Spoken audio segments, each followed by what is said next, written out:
6வது முறையாக விஜய் த்ரிஷா ஜோடி. சங்கீதா சொன்ன வார்த்தை. விஜய் ரசிகர்கள் பெரிதும் எதிர்பார்க்கப்படும் கோட் படத்தில் கேப்டன் விஜயகாந்தை ஒரு நிமிடம் பார்க்கலாம். AI தொழில்நுட்பம் மூலம் அவரை திரையில் காட்ட இருக்கிறார்கள். கோட் படத்திற்கு இசையமைத்திருக்கும் யுவன் சங்கர் ராஜாவும் அந்த படத்தில் கௌரவ தோற்றத்தில் வருகிறாராம்.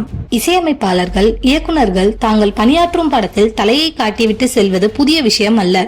இந்நிலையில்தான் தம்பி யுவனை கோட் படத்தில் கௌரவ தோற்றத்தில் வர வைத்திருக்கிறாராம் அண்ணன் வெங்கட் பிரபு. விஜய்க்கு ராசியான ஹீரோயினான த்ரிஷா கோட் படத்தில் கௌரவ தோற்றத்தில் வருகிறாராம். விஜயுடன் சேர்ந்து ஒரு பாடலுக்கு டான்ஸ் ஆடி இருப்பதுடன் சில காட்சிகளிலும் த்ரிஷாவை பார்க்கலாம் என்று கூறப்படுகிறது. லோகேஷ் கனகராஜ் இயக்கிய லியோ படத்தில் விஜய் த்ரிஷாவை சேர்ந்து பார்த்த ரசிகர்களுக்கு ஒரே சந்தோஷம். இந்நிலையில் அந்த சந்தோஷத்தை மீண்டும் கொடுக்க முடிவு செய்திருக்கிறாராம் வெங்கட் பிரபு. ஏற்கனவே பல வதந்திகள் பரவி வருகின்றன. ஆனால் விஜய் அதையெல்லாம் கண்டு கொள்ளவில்லையாம். அதே போல மனைவி சங்கீதாவும் அதனை பெரிதாக எடுக்கவில்லையாம். கோட் ஆடியோ விழாவில் விஜயுடன் சங்கீதா என்ட்ரி கொடுக்க இருப்பதாக சொல்லப்படுகிறது. விஜயை வைத்து கோட் படத்தை இயக்கி இருப்பதுடன் கௌரவ தோற்றத்திலும் வந்து ரசிகர்களை திக்குமுக்காட வைக்க போகிறாராம் வெங்கட் பிரபு. திரையில் விஜயுடன் வெங்கட் பிரபுவை பார்க்க ரசிகர்கள் காத்து கொண்டிருக்கிறார்கள். இத்தனை பேரை கௌரவ தோற்றத்தில் நடிக்க வைத்திருக்கிறீர்கள். அப்படியே நண்பர் அஜித் குமாரையும் ஒரு காட்சியில் நடிக்க வைத்து விட்டால் சிறப்பாக இருக்கும் வெங்கட் பிரபு என்கிறார்கள் சினிமா ரசிகர்கள்.